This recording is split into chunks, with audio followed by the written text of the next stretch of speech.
Hi everyone, Wes here from Real Estate Geelong. Just sitting in with Susan Jones. Susan was one of my vendors we sold a property for in Herne Hill. And so thank you for catching up, being prepared to sit and have a chat and just sort of answer a couple of questions about that experience, if we can. So what's important to me is that I want the message to go across to people that as it is. So if there's something that you weren't happy with, I want you to say that you weren't happy with it. If there was something that, if you felt there was something we could do better, then I want you to say that too. Because at the end of the day, this is, I just want it to be real for people so they understand. No, thank you for asking. Lose my phone there, so if it rings, we just let it go. So a couple of questions now. We first met at a property that I was selling in Teesdale. You guys were looking to buy something out there, and then you had you were considering selling, and so you had some other agents look at the property, and then you got me in to have a look at the property as well. Yep. So taking it from that point, why, in a sense, or like what was the reason for potentially getting me in? Was it just to get another agent's opinion? Initially, it was based on the previous two agents that we did speak to. Both Jason and myself found that they were happy to give us the higher numbers or the higher figures when you're having that face-to-face conversation. But then as soon as it came down to putting it on paper, it was very different. So we found that it was kind of pushing for, like you would have to fix this and you'd have to, touch up this area, update a little bit for you to get a higher price.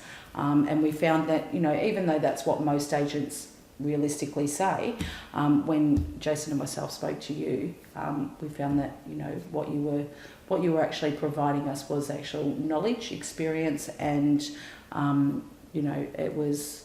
it followed through with what you were actually advising, as well as recommending in this area at the time as well. So yeah, it felt really real, and it was it wasn't fake or just to get you as another client, really. Yeah, no, and it's important. Now it wasn't the best time to sell either, No. and not because of the property in itself, but because of what was happening. That's right, our situation. Yeah, yes. But all the subdivision. So And explain that that. So you had literally at the front of the property was a work site. Was a work site. A massive, dusty, dirty, filthy Terrible. work site. Yes. Yeah, no road. Nothing. No parking. Nothing. No. Just weeds and just wind and Plant and equipment. Yes. Trades, fences. Exactly. Cyclone fencing to keep people off the site. Exactly. It was really unattractive. It really was when you think about it, yeah. And the amount of time that you actually had to re-clean the face of the property because it was just getting just hammered. with the works that was going across the road. Absolutely, the dirt that would come up. You'd clean the windows. We'd spend like 5 hours that morning because we had an appointment. Yes. And then literally would have to clean, an hour before it came, or we had to. I think even at one point we had to cancel one, didn't we? Because it was filthy. We had that really big rainpour. We did, and there was a property only a few doors up that had part of the porch or pergola ripped off. Yeah. Yeah, so it was crazy dirty. So we did end up selling. Now we actually, if I look at the file for everyone, we signed up the property on the 7th of the 2nd. We had some work to do prior to that. Yes. Yeah. So some of the work that we needed to get done that we identified was there was some tiering on the front nature strip, which was just like no retaining walls. It was just weedy but ugly. Very. Yeah, it was sort of in your face. It wasn't attractive. No, and it was an area where you had ideas, but then I wasn't sure if it would work, and then you kind of didn't want to spend that money to find out if it would work. And as you said, making it just neat and presentable, less is more, as everybody says.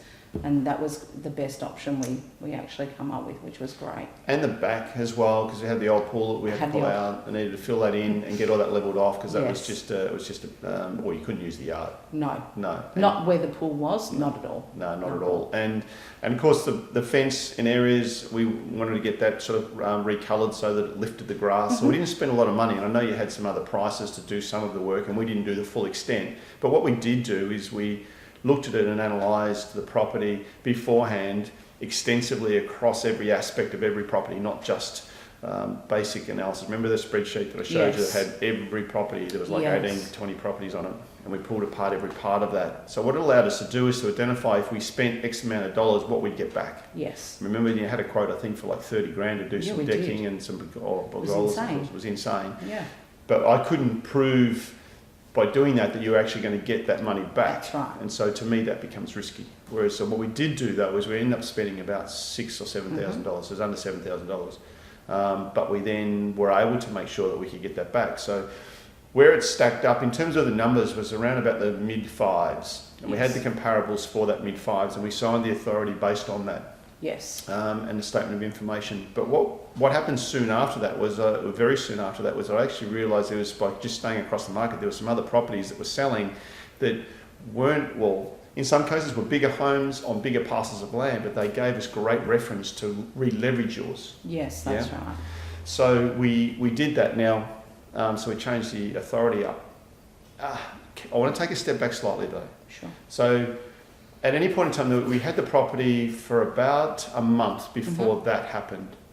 During that time, we weren't getting the level of inquiry that we're really comfortable with. We got some through, and we're getting some feedback from different people about different aspects of it. At any point in time during that period, did I talk you down or ask you to drop the price or to do anything else or to change anything up, or was I conditioning you at all to accept a lesser price? Not at all. No. What I did do though, which you probably, and you had some friends that sort of said to you, this is kind of weird, that we increased the price. Yes. Yeah, so we increased the price because we weren't attracting the market that we thought should be buying it at that time, which was relative to what was selling. But my philosophy was that if we actually changed it up and and we projected it to a different level of market that had money that were buying, that seemingly were buying something that was now cheaper, but they weren't looking at it before because it wasn't in their range. So we lifted the price range to $575 to $615, and then we sold the property about 3 weeks after that. That's right. Yeah. Yeah. So at no time, so we didn't bring the price down. No. Had no intentions of dropping the price. If anything, we brought it up. We did. Yeah. We actually lifted it. Yeah. We lifted it and we sold above that range, which meant that the result that you got back out of it, yes, we spent the extra $6,000 or $7,000, but we lifted a property that was mid fives to sixes. Yeah. And so, cracking result, absolutely worth that sort of money. Good for you, good result for yourself. Allows you to then move on and do what you need to do after that. Yes. So the experience that you had in terms of the communication level, the process of how we handled it, can you just sort of, how would you project that? How would you say that experience was? Was it stressful? It wasn't. No, That's common for people. that is a common factor, and it is a worry because we're putting our, as you know, we've spoken before, our main investment, our pride, everything that we're working towards. This is our main asset in our life, pretty much, and we're putting that faith and that trust into a stranger, realistically, to do the right thing by us. And that was actually one common thing that Jason and I never doubted when we met you.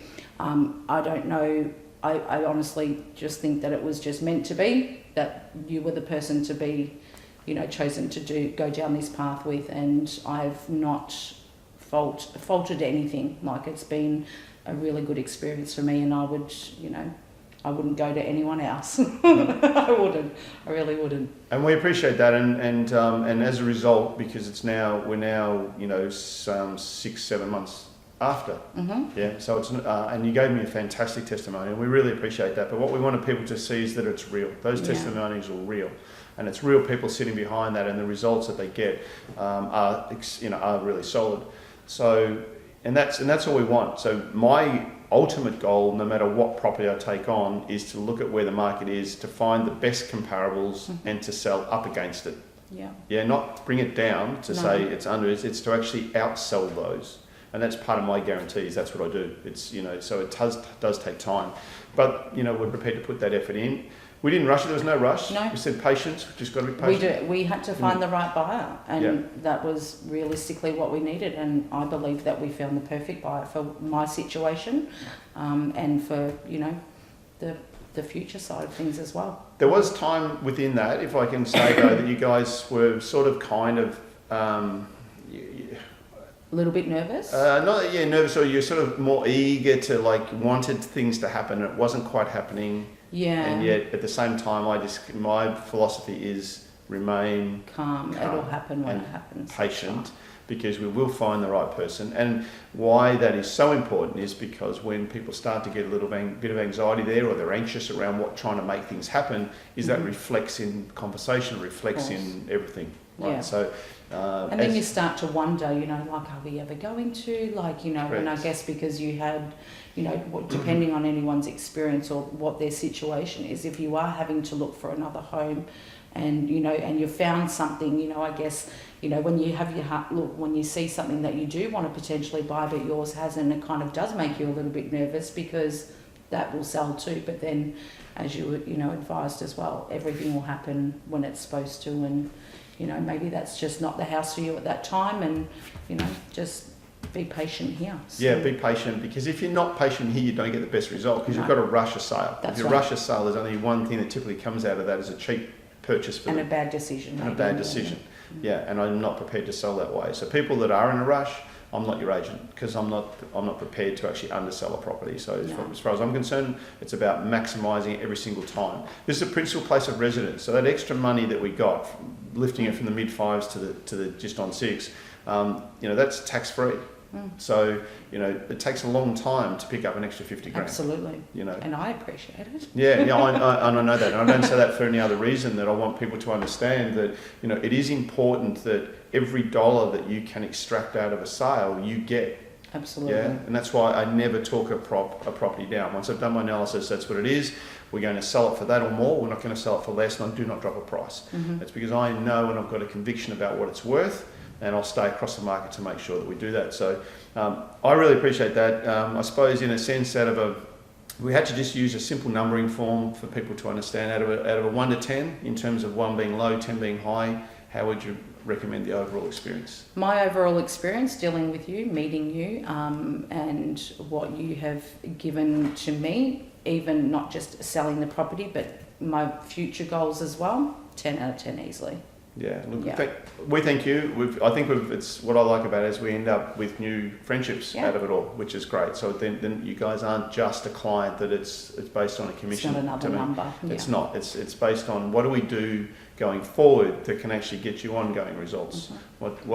Get this right, and make sure that's superb, and then do what else we do. Absolutely. So, and I'm looking forward to that. So yeah, look, and I thank you for your time today to sit down and share this with everyone, and welcome the opportunity to in future help you buy and maybe sell whenever you do. Yes. Thanks so much. Thanks, Wes. Appreciate it.